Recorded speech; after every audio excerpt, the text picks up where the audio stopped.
வணக்கம். இது தீபிகா அருணுடன் கதையோசை. நீங்கள் கேட்டுக்கொண்டிருப்பது சி.வி. ராஜன் எழுதி வரும் ஆழமாய் அறிவோம் சனாதன தர்மம் காட்டும் ஆன்மீகம். நாம் கடந்த 89ஆம் பகுதி அத்தியாயம் 14 சனாதன தர்மமும் சமுதாய வாழ்க்கையும் என்பது பற்றிய கேள்வி பதில்களை கேட்டோம். நேயர்களே, ஒருவேளை நீங்கள் இந்த தொடருக்கு புதியவர் என்றால் இதற்கு முந்தைய பகுதிகளுக்குச் சென்று சனாதன தர்மத்தின் ஆழமான ஆன்மீகம் பற்றி என்னென்ன விஷயங்கள் கூறப்பட்டுள்ளன, எந்தெந்த கேள்விகளுக்கு பதில்களும் விளக்கங்களும் தரப்பட்டுள்ளன என்று கேட்டு தெரிந்து கொண்டு இங்கே இந்த வார கேள்வி பதில்களை தொடரலாம். அது இங்கு விவாதிக்கப்படும் கருத்துகளின் தொடர்ச்சியை சரியாக புரிந்து கொள்ள உதவும். இனி இந்த வாரம் 15ஆம் அத்தியாயத்தில் சனாதன தர்மம் பற்றி விட்டுப்போன சில கேள்வி பதில்களை கேட்போம். முதற் கேள்வி: பெண்கள் மாதவிடாய் காலங்களில் நாம ஜபம் அல்லது பொதுவான மந்திரங்களை சொல்லலாமா? கோவில்களுக்கு போகலாமா? ஆண்மத குருமார்களோ சந்நியாசிகளோ இதற்கு பதில் தந்தால் அதை சிலர் விமர்சனம் செய்வார்கள். ஆகவே எனது குருவாகிய மாதா அமிர்தானந்தமயி தேவி அம்மா சொல்லியுள்ள வழிகாட்டுதல்களை இங்கு தருகிறேன். பெண்கள் தாராளமாக மாதவிடாய் காலங்களில் பொதுவான இறை நாமங்களையோ குரு வழி தீட்சை பெற்ற மந்திரத்தையோ நாம ஜபம் செய்யலாம். அதற்கு தடை ஏதும் இல்லை. அது தனிப்பட்ட நபராக செய்யும் ஆன்மீக பயிற்சி. மந்திர ஜபம் உடம்பையும் மனதையும் சுத்தப்படுத்தக்கூடியது என்பது அன்னை சாரதா தேவியாரின் வாக்கும் கூட. அதே சமயம் அம்மா மாதா அமிர்தானந்தமயி மாதவிடாய் காலங்களில் பெண்கள் கிரமப்படி பூஜைகள் செய்வதும் கோவில்கள் போன்ற பொது அல்லது புனித வழிபாட்டுக்குச் செல்வதும் கூடாது என்று அறிவுறுத்துகிறார். மாதவிடாய் சமயங்களில் பெண்களின் உடம்பிலும் மனதிலும் இயற்கையாய் எழும்பும் சில அதிர்வலைகள் கோயில் போன்ற புனித தலங்களில் உள்ள அதிர்வுகளை பாதிக்கும். அதனால் பெண்கள் மாதவிடாய் காலங்களில் அங்கு செல்வதை தவிர்க்க வேண்டும் என்பதே அம்மாவின் அறிவுரை. இரண்டாம் கேள்வி: கடவுளுக்கு வேண்டி உபவாசம், அதாவது உண்ணா நோன்பு ஏன் இருக்க வேண்டும்? கடவுளுக்கு வேண்டி உண்ணா நோன்பு என்று நீங்கள் கேள்வியில் சொல்லியிருந்தாலும் உண்மையில் நாம் விரதம் எடுப்பது நமக்காகவே, நம் உடல் மன ஆன்மீக நன்மைக்காகவே. உங்கள் உண்ணாவிரதத்தால் இறைவனுக்கு ஆகப்போவது ஒன்றுமில்லை. இறை நம்பிக்கையை விட்டுவிட்டு நீங்கள் ஒரு நாள் உண்ணாவிரதம் இருந்தாலும் அதற்குரிய பலன் உங்கள் உடம்புக்கு ஆரோக்கியமாக கிட்டத்தான் செய்யும். ஆனால் இறை நம்பிக்கையை உடன் சேர்க்கும்போது விரதத்தில் பிடித்து நிற்பதற்கான மன வலிமை கூடுகிறது. கூடுதல் சரணாகதி மனப்பான்மையையும் உற்சாகத்தையும் தருகிறது. உணவே நமது உடலுக்கும் மனதுக்கும் ஊட்டம் தருகிறது. அந்த உணவே நாம் கட்டுப்பாடற்று உண்ணும்போது உடல் மன நோய்களுக்கு காரணமாகிறது. நம்மில் பெரும்பாலானோருக்கு உணவில் கட்டுப்பாடு கிடையாது. சரிவிகித உணவு, அளவான உணவு, சரியான நேரத்தில் உண்பது, நல்ல பசியெடுத்த பின்னரே உண்பது போன்றவற்றில் போதிய உணர்வு கிடையாது. நம்மில் பலரும் நாவின் சுவைக்கு அடிமைகள். நாவிற்கு கூடுதல் சுவை தருவதெல்லாம் பெரும்பாலும் உடலுக்கு கேடு விளைவிக்க வாய்ப்பு அதிகம் என்பது உண்மை. நம் மனது புலனின்ப வேட்கைகளிலிருந்தும் மிருக வேட்கைகளிலிருந்தும் மாறி இறைவனை நோக்கி திரும்புவதற்கு நம் உணவில் சாத்வீக ஆகாரத்தின் பங்கு அதிகம். சாத்வீக ஆகாரம் எனும்போது உணவில் மாமிசத்தை தவிர்ப்பதும் காரம், உப்பு, புளி, எண்ணெய், வெங்காயம், பூண்டு, மசாலாக்கள் இவற்றை குறைப்பதும் உட்படுகின்றன. எதை உண்டாலும் அளவோடு உண்ண வேண்டும். வயிறு நிறையும் அளவு சாப்பிடாமல் முக்கால் வயிறு சாப்பிடுவது நல்லது. உணவு கட்டுப்பாடு மிக குறைவானவர்களுக்கு உபவாசம் மிகவும் பலன் தரும். அதன் மூலம் ஜீரண உறுப்புகளுக்கு ஓய்வு கிடைக்கும். குடலில் சேர்ந்து கெட்டிப்பட்டிருக்கும் பழைய மலம் வெளியேறி குடல் நலம் பெறும். ஜீரண சக்தி கூடும். மனதின் அலைச்சல்கள் குறைந்து தியானம் செய்யும்போது மன ஒருமைப்பாடு அதிகரிக்கும் என்றெல்லாம் அம்மா மாதா அமிர்தானந்தமயி அடிக்கடி கூறுவதுண்டு. வெறுமனே பட்டினி போடச் சொன்னால் பலருக்கும் அதற்கான மன உறுதி வராது. அதனால் பகவானுக்காக என்று ஒரு ஏகாதசி உபவாசம், சிவராத்திரி உபவாசம் என்று மேற்கொள்ளும்போது மன உறுதி கூடும். பொதுவாக தெய்வ நம்பிக்கை என்று வரும்போது கடவுள் ஒரு நல்ல நீதிபதி போலவோ நல்ல அரசன் போலவோ பெற்றோர் போலவோ இருந்து நாம் செய்யும் நன்மை தீமைகளுக்கு ஏற்ற பலன் தருகிறார் என்று நாம் நம்புகிறோம். நாம் ஒரு தியாகம் செய்யும் போதும் ஒரு சுயநலத்தை விட்டு பரநலத்தோடு ஒரு நற்காரியம் செய்யும் போதும் ஆசைகளின் பின்னே அலைந்து கொண்டிருக்கும் நம் மனதை அடக்கி அதனை மேலான இறைவனின் நினைப்பில் திருப்பி ஒரு நன்னடத்தையை விரதமாக மேற்கொள்ளும் போதும் இறைவன் மகிழ்ந்து திருப்தியுற்று நமக்கு நல்லது நடக்க அருள் புரிகிறான் என்பது விரதங்களுக்குப் பின்னே உள்ள ஒரு நம்பிக்கை. ஒரு வைட்டமின் மாத்திரையை தெரிந்து சாப்பிட்டாலும் தெரியாமல் சாப்பிட்டாலும் அது அதற்கேற்ற பலனை தரத்தான் செய்யும் என்பார் என் குரு. வைட்டமின் சாப்பிடுவதால் என் ஆரோக்கியம் கூடும் என்று அறிந்து முனைந்து சாப்பிடும்போது மனோரீதியில் அதன் பலன் கூடும் அல்லவா? அதேபோல பக்தியுடனும் நம்பிக்கையுடனும் ஒரு விரதம் மேற்கொள்ளும்போது அதன் வீரியம் கூடத்தான் செய்கிறது. 3ஆம் கேள்வி. ஆன்மீக வாழ்வில் மௌனம் ஏன் முக்கியமானது? ஆன்மீக வாழ்வில் அக மௌனம் மிக முக்கியமானது. எவ்வளவுக்கு எவ்வளவு மனதில் எண்ணங்கள் குறைகிறதோ அவ்வளவுக்கு அவ்வளவு நல்லது. ஒரு நாள் ஒரு 2 மணி நேரம் நண்பர்களுடன் அரட்டையடியுங்கள். அதில் நகைச்சுவை, கருத்து பரிமாற்றங்கள், அரசியல்வாதங்கள், எதிர்வாதங்கள், கிண்டல், கேலி, குத்தல், சீண்டல், பொறாமை, அறிந்தும் அறியாதும் மற்றவரை புண்படுத்துதல் என்று பல உணர்ச்சிகளும் கலந்திருக்கும். மனம் இவை எல்லாவற்றிலும் ஈடுபடும். அதோடு மட்டுமல்ல, பேசி முடித்த பின்னும் பேசிய பேச்சுக்களைப் பற்றிய எண்ணங்கள் மீண்டும் மீண்டும் சுற்றிச் சுற்றி வரும். ஒரு விவாதத்தில் நீங்கள் தோற்றிருந்தால், ஒரு நண்பன் விளையாட்டாக உங்களை மட்டம் தட்டியிருந்தால், பேச்சில் ஏதேனும் ரசாபாசமான விஷயங்கள் இருந்திருந்தால், இந்த எண்ணங்கள் பின்னும் பல மணி நேரங்கள் உங்கள் உள்ளில் வளைய வரும். ஒருவேளை அந்த அரட்டை கச்சேரி நடக்காமலேயே இருந்து நீங்கள் அந்த நேரத்தில் முழு மனதுடன் ஒரு பலன்மிக்க புத்தகத்தை படித்திருந்தால், ஆக வெளிப்பேச்சு அகப்பேச்சை கூடுதல் தூண்டிவிடுகிறது. பேச்சு குறைந்தால் அக சலனங்களும் குறைய வாய்ப்பு கூடுதல். ஆகவேதான் மௌனம் ஆன்மீகத்துக்கு ஓர் உபாயமாக பரிந்துரைக்கப்படுகிறது. 4ஆம் கேள்வி. காயத்ரி மந்திரம் பரம ரகசியமானதும் அதை பிராமணர் தவிர மற்றவர்கள் சொல்லக்கூடாது என்றும் சொல்கிறார்களே, ஏன்? அம்மந்திரத்தின் பொருள் என்ன? காயத்ரி மந்திரம் பிராமணர்கள் தவிர வேறு யாரும் சொல்லக்கூடாது என்கிற கட்டுப்பாடு உண்மை இல்லை என்றே நான் நம்புகிறேன். ஆதி காலங்களில் பிராமணர், க்ஷத்திரியர், வைசியர் ஆகிய 3 வர்ணத்தவருக்கும் உபநயனம், அதாவது பூணூல் இடும் சடங்கு செய்து காயத்ரி மந்திரம் உபதேசிக்கும் சம்பிரதாயம் இருந்தது. அதன் பின் அவர்கள் குருகுலங்களில் வேதங்களை கற்றார்கள். அவதார புருஷர்களும் க்ஷத்திரியர்களும் ஆன ராமரும் கிருஷ்ணரும் கூட காயத்ரி மந்திர உபதேசம் பெற்று குருகுலங்களில் சென்று வேதம் படித்தவர்களே. கால ஓட்டத்தில் இவை பிராமணர்களிடம் மட்டுமே தங்கிவிட்ட சம்பிரதாயமாகிவிட்டது. தற்காலத்தில் ஒரு தகுதிமிக்க சத்குரு ஒரு தகுதியுள்ள சீடனுக்கு அவனுக்கு காயத்ரி மந்திரம் பொருத்தமாகவும் பயன் தரும் விதத்திலும் இருக்கும் என்று அவர் உள்ளுணர்வுக்கு தெரிந்தால் அவர் காயத்ரி மந்திரத்தை சீடனுக்கு உபதேசிக்கக் கூடும். இதில் சத்குருவும் பிராமணராய் இருக்க வேண்டிய அவசியம் இல்லை. சீடனும் பிராமணனாய் இருக்க வேண்டிய அவசியம் இல்லை. ஆதி காலத்தில் வேதங்கள் பிராமணர்களாலேயே போஷிக்கப்பட்டு வந்ததால் வேதம் படிக்க வேண்டிய சிறுவனுக்கு பூணூலிட்டு அவனை வேதம் படிக்க பிரம்மச்சரிய ஆசிரமத்தில் சேர்ப்பார்கள். அந்த இளம் வயதில் அவனுக்கு அத்தியாவசியமான தூய்மை, புத்தி கூர்மை, ஸ்ரத்தை, நினைவாற்றல், உடல் ஆரோக்கியம், மூச்சு ஆற்றல், வாக்கு சுத்தம் இவற்றை நல்குவதில் காயத்ரி மந்திரம் விசேட சக்தி பெற்றிருந்ததால் அந்த இளம் வயதில் காயத்ரி மந்திர உச்சாடனம் மாணவர்களுக்கு குறிப்பாக வலியுறுத்தப்பட்டது. அதன் ரகசியம் என்ன? பொதுவாகவே எந்த மந்திரமாக இருந்தாலும் சரி, முறையான தீட்சை பிரகாரம் வரும்போது அது குருவுக்கும் சீடனுக்கும் இடையே உள்ள ரகசியமாகவே இருக்க வேண்டும் என்பது ஓர் நியதி. அப்படிச் சொல்வதற்கு பல காரணங்கள் உண்டு. ஆக காயத்ரி மந்திரம் மட்டும்தான் ரகசியம் என்பதல்ல. என்ன இப்படி சொல்கிறீர்கள்? ஓம் நமோ நாராயணா, ஓம் சரவணபவ, நமச்சிவாய, கூடவே தற்காலத்தில் காயத்ரி மந்திரம், இவை எல்லாமே எல்லோரும் அறிந்ததுதானே என்று கேட்டால், குறையொன்றுமில்லை மறைமூர்த்தி கண்ணா என்று MS உருகிப் பாடுவதைக் கேட்கும் அனுபவம் வேறு.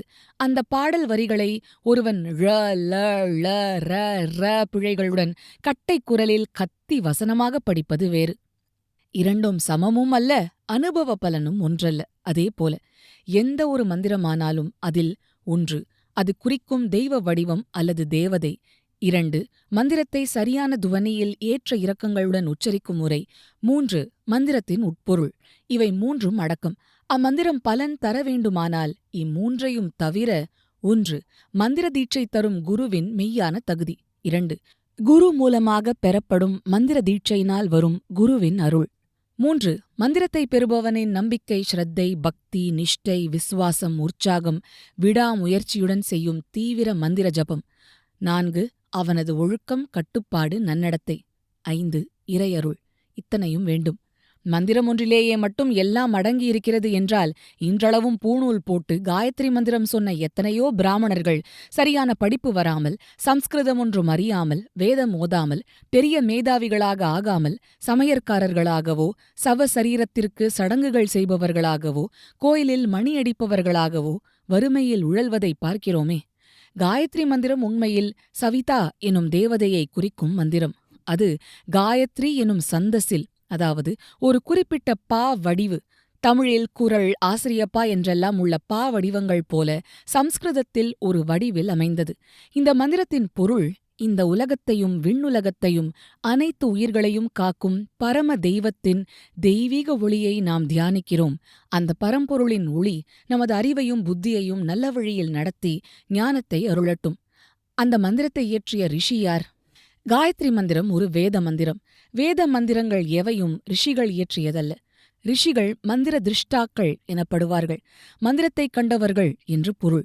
மனதை தூய்மையாக்கி ஆன்ம நிலையில் ஒன்றிய நிலையில் அவர்களுக்கு இறையருள் வாயிலாக அகத்தில் வெளிப்பட்ட அம்மந்திரங்களை அவர்கள் அகக்கண்ணில் கண்டு வெளியுலகத்துக்கு ஈன்றார்கள். அவ்வளவே. அப்படி காயத்ரி மந்திரத்தைக் கண்ட ரிஷி விஸ்வாமித்திரர். அவர் பிரம்மஞானம் அடைய பெற்றதால் பிராமணர். பிறப்பு வளர்ப்பால் அவர் க்ஷத்திரியர்தான். 5ஆம் கேள்வி. இது தமிழ் கோராதளத்தில் எழுப்பப்பட்ட கேள்வி. நான் பல நேரங்களில் கோயிலுக்கு சென்று சாமி தரிசனம் செய்கிறேன். ஆனால் அந்த சமயத்தில் எதுவுமே வேண்டத் தோன்றுவதில்லை. வெளியே வந்தவுடன் ஐயோ, நாம் எதுவுமே வேண்டவில்லையே என்கிறது மனம். மற்ற நேரங்களில் பல வேண்டுதல்களும் மனதில் வருகின்றன. அது நல்லதுதானே? மற்ற நேரங்களிலும் கூட இதுதா அதுதா, எனக்கு இது வேண்டும் அது வேண்டும் என்று பிரார்த்திக்கும் மனநிலையிலிருந்தும் கூட நம்மால் விடுபட முடிந்தால் அது மேலும் நல்லதே. இறைவன் நம் தாய் தந்தைக்கும் மேலானவர். நமக்கு எது நல்லது, எது உண்மையிலேயே அவசியம் என்று நம்மை விட அவருக்கு நன்றாக தெரியுமாதலால் அவர் விருப்பத்துக்கு விட்டுவிடுவதே சாலச் சிறந்தது. அதுவே சரணாகதி என்பது. அது எளிதல்லதான். ஆனாலும் நம்மால் ஆனவரை முயற்சி செய்யலாமே. ஸ்ரீராமகிருஷ்ண பரமஹம்சர் ஓர் உதாரணம் தருவார். ஊரில் ஓர் பெரிய மனிதன், பணக்காரன் இருக்கிறான். அவனது உதவி சகாயம் வேண்டி பலரும் அவனை நாடி அவன் வீட்டுக்கு வந்து அவனுக்கு கூழை கும்பிடு போடுவார்கள்.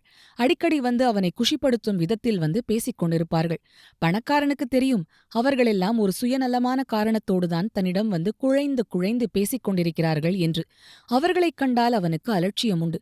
பணக்காரனை ஓர் சாமானிய நண்பனும் அடிக்கடி வந்து சந்திப்பான், உரையாடிக் கொண்டிருப்பான். ஒரு நாள் பணக்காரன் அவனிடம், நீ எதற்காக அடிக்கடி என்னிடம் வந்து பேசிக் கொண்டிருக்கிறாய்? உனக்கு என்ன காரியம் ஆக வேண்டும் என்று கேட்டான். அதற்கு சாமானியன், எனக்கு ஒன்றும் ஆக வேண்டியதில்லை. உன்னை சந்தித்து உன்னுடன் அளவளாவுவதில் எனக்கு ஒரு மகிழ்ச்சி கிட்டுகிறது, அவ்வளவே என்றான். பணக்காரனுக்கு அவனை மிகவும் பிடித்துப் போயிற்று. கடவுளும் கூட இந்த பணக்காரனைப் போலத்தான் என்பார் ஸ்ரீராமகிருஷ்ணர். பாகவத புராணத்தில் வரும் குச்சேலர் கதை நாம் அறிந்ததே. சுதாமர், அதாவது குச்சேலர், பகவான் கிருஷ்ணருடன் இளம் வயதில் குருகுலத்தில் ஒன்றாய்ப் படித்த அணுக்கத் தோழர். பிற்காலத்தில் அவர் தாழ முடியாத வறுமையில் இருந்தார். அவர் மனைவியின் வற்புறுத்தலின் பேரில் அவர் துவாரகாபதியாயிருந்த கிருஷ்ணரை காணச் சென்றார். கிருஷ்ணருக்கு கொடுக்க கையில் கொண்டு போனது 2 பிடி அவல் மாத்திரம். அதுவும் அடுத்த வீட்டிலிருந்து கடன் வாங்கியது. தம் பால்ய நண்பனைக் கண்ட கிருஷ்ணர் ஓடி வந்து ஆலிங்கனம் செய்தார், கால் கழுவி விட்டார், அமுது படைத்து அருகில் அமர்ந்து விசிறினார், அந்த கால கதைகள் பேசினார். சுதாமர் மகிழ்ச்சியில் திக்குமுக்காடினார். அவருக்கு கிருஷ்ணரிடம் ஏதும் கேட்கத் தோன்றவில்லை. அப்படிப்பட்ட எண்ணம் கூட எழவில்லை. ஆனால் அவர் கொண்டு வந்த அவலில் ஒரு பிடியை கிருஷ்ணர் தாமே கேட்டு வாங்கி ஆவலுடன் உண்டார். அந்த கணத்தில் சுதாமருடைய வீட்டில் வறுமை ஒழிந்தது, செல்வம் தழைத்தது. இதொன்றும் அறியாது சுதாமர் தம் அன்பு கண்ணனைக் கண்ட மன நிறைவுடன் வீடு திரும்பினார். இது மிக மிக பரவலாய் அறியப்பட்ட கதை. பகவானை அண்டினால் செல்வம் தருவான் என்கிற கருத்தை சொல்ல வரும் கதையல்ல அது. சுதாமர் எனும் ஏழை பிராமணரிடம் இருந்த தூய வைராகியத்தையும் பக்தியையும் கூறும் கதை இது. இறைவனை வேண்டுதலின்றி சரணடைபவர்களின் தேவையை பகவான் தானே கவனித்துக் கொள்வான் என்பதையும் விளக்கும் கதை இது. 6ஆம் கேள்வி. கடவுள் மறுப்பாளர்களை ஏன் மக்கள் வெறுக்கிறார்கள்?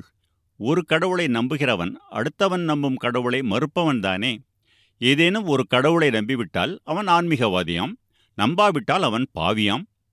இல்லாத ஒன்றை இருப்பதாக எண்ணிச் சொல்வதில் ஏன் இத்தனை போட்டிகள்? இங்கே நான் சொல்லும் பதில்கள் இந்து மதத்துக்கானது. 1. கடவுள் மறுப்பாளரை ஏன் வெறுக்கிறார்கள்? ஒருவர் கடவுள் மறுப்பாளர் என்பதற்காக மட்டும் அவரை யாரும் வெறுப்பதில்லை. ஒரு கடவுள் மறுப்பாளர் அடிப்படையில் நல்லவராகவும் சமுதாய நலம் பேணுபவராகவும் தம் பேச்சில் செயல்பாட்டில் ஒழுக்கத்தில் கண்ணியம் மிகுந்தவராகவும் இருந்தால் அவர் மதிக்கவும் படுகிறார். ஆனால் கடவுளை நம்புபவர்களை கேவலமாகவும் அவமானகரமாகவும் கீழ்த்தரமாகவும் விமர்சித்தால், இந்து கடவுள்களை இழிவுபடுத்தினால், இந்து மதக்காரர்களை மட்டுமே கேவலமாக பேசிவிட்டு பிற மதத்தினருக்கு ஜால்ராவும் அடித்து தம் இரட்டை வேடத்தை காட்டினால் அவர் கண்டிக்கப்படுகிறார், வெறுக்கப்படுவதும் உண்டு. 2. ஒரு கடவுளை நம்புகிறவன் அடுத்தவன் கடவுளை வெறுப்பவன்தானே? கடவுள் ஒருவரே என்பதை முற்றிலும் ஏற்று உணர்ந்த மதமே சனாதன தர்மம். அதில் ஒருவரே ஆன இறைவனோடு ஓர் அன்பு, நேச, பக்தி பிணைப்பை ஏற்படுத்திக் கொள்ள உதவவே நானாவித தெய்வீக ரூபங்கள் அந்தந்த ரூபத்தில் வந்து இறைவன் தம் பக்தர்களின் உள்ளம் கொள்ளை கொள்ளும் விதத்தில் நடத்திய திருவிளையாடல்கள் எத்தனையோ. அப்படி சிவரூபத்தில் விருப்பமுள்ளவருக்கு அவர் சிவன், விஷ்ணு ரூபத்தில் விருப்பமுள்ளவர்களுக்கு அவர் திருமால், தேவி ரூபத்தில் பிரியமுள்ளவர்களுக்கு அவர் பராசக்தி, பார்வதி, காளி என்றெல்லாம். இல்லை, இறைவனின் அவதார லீலைகளில் விருப்பமுள்ளவர்களுக்கு ராமன், கிருஷ்ணன் என்றெல்லாம். அவனே பிள்ளையார் ரூபத்தை பிடித்தவர்களுக்கு விநாயகர், அவனே முருகனை பிடித்தவர்களுக்கு வேலாயுதன். இதுதான் உண்மை. இந்த உண்மை புரியாத சிலர் அறியாமையால் சைவன், வைஷ்ணவன் என்று அடித்துக்கொண்ட காலங்கள் இருந்தன. தற்காலத்தில் அப்படி கூட்டம் சேர்த்துக்கொண்டு வெறுப்பு உமிழ்வதெல்லாம் அநேகமாக மிகவும் குறைவே. 3. ஏதேனும் ஒரு கடவுளை நம்பிவிட்டால் அவன் ஆன்மீகவாதியாம், எதையும் நம்பாவிட்டால் அவன் பாவியாம். கடவுளை நம்புவதால் மட்டும் ஒருவன் ஆன்மீகவாதி இல்லை. தன் ஆத்மாவை அறிய முனைபவனே ஆன்மீகவாதி. ஒரு மெய்யான ஆன்மீகவாதிக்கு கடவுள் என்பவர் தன் ஆன்மாவுக்கு அந்நியமில்லை. அந்த அனுபவத்தை அறிந்துணர்வதற்கே ஆன்மீகம் இருக்கிறது. அதற்கு தெய்வ பக்தி பெரும் சகாயம் செய்கிறது. கடவுளை நம்பாதவன் பாவி என்று இந்து மதம் சொல்வதில்லை. ஆப்ரஹாமிய மதங்கள்தான் அப்படி சொல்கின்றன. 4. இல்லாத ஒன்றை இருப்பதாக எண்ணிச் சொல்வதில் எத்தனை போட்டிகள்! கடவுளின் இருப்பு என்பது நம்பிக்கையில் தொடங்கி அனுபவத்தில் முடிகிறது. கடவுளைக் காண்பது என்பது மட்டும் அனுபவமில்லை. அவரை உணர்வது என்பதே அனுபவம்தான். அதற்கு நம்பிக்கை, வினயம், அன்பு, பக்தி, எளிமை, ஒழுக்கம், சுயக்கட்டுப்பாடு, தியாகம், ஒரு சத்குருவை சரணடைந்து அவர் உபதேசப்படி ஆன்மீக சாதனைகள் செய்தல், இவை அவசியம். பலாப்பழம் பற்றி ஏதும் அறியாதவன் அந்த முள்ளுமுள்ளான பச்சை நிறப்பழத்தை பார்த்துவிட்டு ஒதுங்கிப் போய்விடுவான். அதனுள்ளே மிக இனிப்பான பழச்சுளைகள் உண்டு என்று அனுபவத்தில் சொல்லும் ஒருவன் பேச்சை முதலில் நம்ப வேண்டும். பலாச்சுளை என்பது இல்லாத ஒன்று என்று தீர்ப்பு சொல்பவனுக்கு அது ஒரு நாளும் கிட்டப்போவதில்லை. முதலில் நம்பி பின் பழத்தை உரித்து பிசினுடனும் நார்களுடனும் போராடி கொட்டைகளை நீக்கிவிட்டு சுளையை சுவைக்க வேண்டும். அதைப்போலத்தான் இறை அனுபவமும். பழத்தின் சுவை அறிந்தவன் அதற்கு போட்டி போடத்தானே செய்வான். 7ஆம் கேள்வி. பிராமணர் மட்டும்தான் இந்து மதத்தின் பாதுகாவலர்களா என்ன? அவர்களால்தான் சனாதன தர்மத்தின் ஆன்மீகமும் மத சம்பிரதாயங்களும் நிலை பெற்றிருக்கின்றனவா? இல்லை, இது முற்றிலும் தவறான கருத்து. சனாதன தர்மமாகிய இந்து மதமும் அதன் அரும்பெரும் ஆன்மீகமும் யாரால் நிலை பெற்றிருக்கின்றன தெரியுமா? அவதார புருஷர்களால், ரிஷிகளால், ஞானியரால், சாதுக்களால், முனிவர்களால், மகாத்மாக்களால், இறை உணர்வு பெற்ற பக்த சிரோமணிகளால், ஜீவன் முக்தர்களால், சித்தர்களால். இவர்கள் எல்லாருமே பிராமணர் உட்பட எல்லாவித ஜாதி, இன, இந்து மக்களிடையே பிறந்து வளர்ந்தவர்கள்தாம். அவர்கள் சாதி இன வட்டங்களுக்கு உட்பட்டவர்கள் அல்லர். அவர்கள் ஆகாயப் பறவைகள். பறவைகள் சாலை விதிகளுக்கு உட்பட்டவை அல்ல. முதலில் வர்ணத்தால், சாதியால் பிராமணர் அல்லாத பெரும் மகாத்மாக்கள் நம் இந்து மதத்தில் யார் யார் என்று பார்ப்போம். 1. ஸ்ரீராமன், ஸ்ரீகிருஷ்ணன். இவர்கள் இறை அவதாரங்கள், க்ஷத்ரிய குலத்தில் தோன்றியவர்கள். 2. காயத்ரி மந்திரத்தைக் கண்டுணர்ந்து தந்த ரிஷி விஸ்வாமித்திரர் க்ஷத்ரியராய் இருந்து அரசாண்டு பின் கடும் தவத்தால் பிரம்ம ரிஷியானவர். 3. ராமாயணத்தை தந்த வால்மீகி முனிவர் பூர்வாசிரமத்தில் வழிப்பறி கொள்ளை செய்த காட்டுவாசியாய் இருந்தவர். 4. விட்டலனை, அதாவது கிருஷ்ணனை உணர்ச்சிபூர்வமாக பக்தி செய்து உருகிய மகாராஷ்டிர வார்க்கரி சம்பிரதாயத்தில் வந்த மாபெரும் பக்த சிரோமணிகளான துக்காராம், கோரகும்பர், சக்குபாய், ஜனாபாய் முதலானவர்கள் பிராமணர் அல்லாத கீழ் சாதி என்று கருதப்பட்டவர்களே. 5. கபீர்தாசர் ஒரு முஸ்லிம். ராய்தாசர் சக்லிய வகுப்பைச் சேர்ந்தவர். 6. மீராபாய் ஒரு க்ஷத்ரிய பெண். 7. சுவாமி விவேகானந்தர் காயஸ்த சாதியைச் சேர்ந்தவர். ஸ்ரீராமகிருஷ்ணரின் நேர் துறவி சீடர்களில் வேறு சிலரும் பிராமணர் அல்லாதவர்களே. 8. தமிழ்நாட்டு வைணவ ஆழ்வார்கள் சம்பிரதாயத்தில் நம்மாழ்வார், குலசேகர ஆழ்வார், திருப்பாண ஆழ்வார், திருமங்கை ஆழ்வார் ஆகியோர் பிராமணர் அல்லர். 9. தமிழ் சைவ நாயன்மார் சம்பிரதாயத்தில் பெரும்பாலான நாயன்மார்கள் பிராமணர் அல்லாதவரே. 10. தமிழ் 18 சித்தர்களில் பெரும்பாலும் பிராமணர் அல்லாதவரே.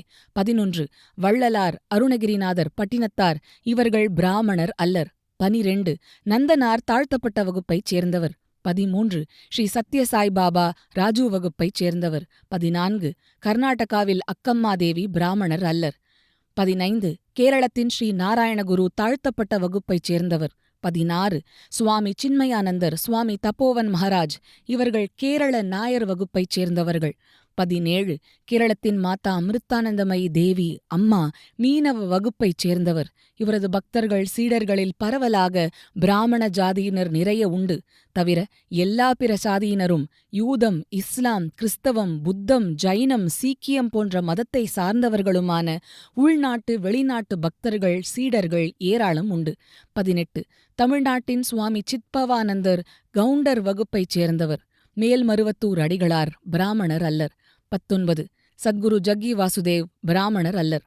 சாதி பார்வையில் நோக்குமிடத்து ஆன்மீகத்தை பொறுத்தவரை இறை நாட்டம், பக்தி, ஞான வேட்கை, அனுபூதி நிலை இவற்றை அடைவதற்கு பிராமண ஜாதியினருக்கு கூடுதல் வாய்ப்பு இருப்பதும் இயற்கையே. காரணம், அவர்களுக்கு பிறப்பின் காரணமாகவே வேத சாஸ்திரங்களை அறிவதற்கு வசதி வாய்ப்பு கூடுதல். பரம்பரையாக வாழ்க்கை முறையிலேயே வரும் கல்வி, ஒழுக்கம், தெய்வபக்தி, சுய கட்டுப்பாடு, அடக்கம், எளிமை, பேராசையின்மை, புலனடக்கம் இவை இவர்களுக்கு அதிகம். இக்குணங்கள் எல்லாமே ஒருவன் ஆன்மீகத்தில் முன்னேற மிக அவசியம். அது பிராமணர்களுக்கு மற்ற இனத்தவரை விட இயற்கையாகவே வந்துவிடுவது அவர்களுக்கு கூடுதல் அனுகூலமாகி விடுகிறது. இப்போது வருணத்தால், சாதியால் பிராமணரான பெரும் மகாத்மாக்கள் நம் இந்து மதத்தில் யார் யார் என்று பார்ப்போம். 1. ஸ்ரீ சங்கரர், ராமானுஜர், மத்வாச்சாரியார், சுவாமி தேசிகன், சுவாமி ராகவேந்திரர் போன்றோர். 2. வங்காள கௌடிய வைணவத்தில் கௌராங்கர், சைத்தன்ய மகாபிரபு, நித்யானந்தர் சகோதரர்கள். 3. துளசிதாசர். 4. ஆனந்தமயி மா. 5. ராமகிருஷ்ண பரமஹம்சர், சாரதா தேவியார். 6. ராமகிருஷ்ணரின் நேர் சீடர்களான சுவாமி பிரம்மானந்தர், சிவானந்தர், ராமகிருஷ்ணானந்தர், துரியானந்தர், அபேதானந்தர் போன்றோர். 7. மகாராஷ்டிராவில் சமர்த்த ராமதாசர், தியானேஸ்வர், ஏக்நாத் போன்றவர்கள். 8. ஷிரிடி சாய்பாபா பிராமண தம்பதியர்களுக்கு பிறந்து இளம் வயதிலிருந்தே ஒரு இஸ்லாமிய சூஃபி துறவியால் வளர்க்கப்பட்டவர் என்று சொல்லப்படுகிறது. 9. ஆந்திராவில் பத்ராச்சல ராமதாசர், அன்னமாச்சாரியார். 10. ஆழ்வார்களில் தொண்டரடிப்பொடி ஆழ்வார், பெரியாழ்வார், ஆண்டாள். 11. சைவ குரவர்களில் திருஞான சம்பந்தர். 12. ரிஷிகேஷ் சுவாமி சிவானந்தர், தெய்வீக வாழ்க்கைச் சங்கம். அவர்களது சீடர்கள் சிதானந்தர், வெங்கடேசானந்தர் போன்றோர். 13. ஆனந்தாசிரமம் பாப்பா ராமதாசர், மா கிருஷ்ணாபாய். 14. திருவையாறு ஸ்ரீ தியாகராஜ சுவாமிகள். 15. கேரளத்து சட்டம்பி சுவாமிகள். 16. திருவண்ணாமலை ஸ்ரீ சேஷாத்ரி சுவாமிகள். 17. பகவான் ரமண மகரிஷி, அவரது சீடர் காவ்யாகண்ட கணபதி சாஸ்திரி, முருகனார் போன்றோர். 18. ஸ்ரீ ஸ்ரீ ரவிசங்கர். நேயர்களே, மேற் சொன்ன இரு தொகுப்பிலும் விட்டுப்போன மகாத்மாக்கள் இன்னும் உண்டு. ஆக சாரம் இதுதான். சனாதன தர்மம் நிலை பெற்று நிற்பது அவதார புருஷர்களால், ரிஷிகளால், ஞானியரால், சாதுக்களால், முனிவர்களால், மகாத்மாக்களால், இறை உணர்வு பெற்ற பக்த சிரோமணிகளால், ஜீவன் முக்தர்களால், சித்தர்களால். அவர்கள் எல்லோரும் பிராமணர் அல்ல. அவர்கள் சாதியால் பிராமணராய் இருக்க வேண்டிய அவசியமும் இல்லை. ஓம் நம சிவாய. நேயர்களே, இத்துடன் 90 பகுதிகளாக கடந்த 2 ஆண்டுகளாக தொடர்ந்து வந்த சனாதன தர்மம் காட்டும் ஆன்மீகம் எனும் இந்த தொடர் நிறைவு பெறுகிறது. தடங்கள் ஏதுமின்றி இந்த தொடர் வர இயன்றது எனது குருவும் தெய்வமுமாகிய அம்மா மாதா அமிர்தானந்தமயி தேவியின் திருவருளாலேயே. இத்தொடரை தொடர்ந்து கேட்டு உங்கள் கருத்துகளையும் பாராட்டுகளையும் தெரிவித்த எல்லோருக்கும் எனது உளமார்ந்த நன்றியை தெரிவித்துக் கொள்கிறேன். ஒலி வடிவில் வழங்கிய தீபிகா அருணுக்கும், எடிட்டிங் செய்த ஸ்ரீநித்யா சுந்தருக்கும் எனது உளமார்ந்த நன்றி. இந்த தொடரை எழுத எனக்கு பெரிதும் உதவிய பல நூல்களுக்கும், பற்பல இணையதளங்களுக்கும், செயற்கை நுண்ணறிவு செயலிகளாகிய சாட் ஜிபிடிக்கும், கூகுள் ஜெமினிக்கும் நான் பெரிதும் கடன்பட்டிருக்கிறேன். குறிப்பாக ஸ்ரீ ராமகிருஷ்ண பரமஹம்சரின் உபதேசங்கள் அடங்கிய அமுதமொழிகள், பகவான் ரமண மகர்ஷியின் நான் யார், உபதேச சாரம் போன்ற நூல்கள், அம்மா மாதா அமிர்தானந்தமயி தேவியின் அருள்மொழிகள், காஞ்சி மகாசுவாமிகளின் தெய்வத்தின் குரல், ரிஷிகேஷ் சுவாமி சிவானந்தரின் நூல்கள், சுவாமி சின்மயானந்தரின் நூல்கள், ராமகிருஷ்ணா மடம் தமிழில் பொருள் தந்து பதிப்பித்துள்ள உபனிஷதங்கள், பகவத்கீதை போன்ற சாஸ்திர நூல்கள் ஆகியவற்றுக்கும் நான் மிகவும் கடமைப்பட்டிருக்கிறேன். அவற்றை அருளிய மகாத்மாக்கள் அனைவரின் திருப்பாதங்களையும் மானசீகமாக நமஸ்கரிக்கிறேன். நேயர்களே, இனி இந்த தொடரை அடுத்து வரவிருக்கின்ற மகாபாரதம் சொல்லாமல் விட்ட சுவடிகள் எனும் புனைவுத் தொடரையும் தொடர்ந்து கேட்டு மகிழுங்கள் என வேண்டுகோள் விடுத்து உங்களிடமிருந்து விடைபெறுகிறேன். நமஸ்தே. நம சிவாய. ஓம் ஸ்ரீ குருப்யோ நம. ஹரி ஓம்.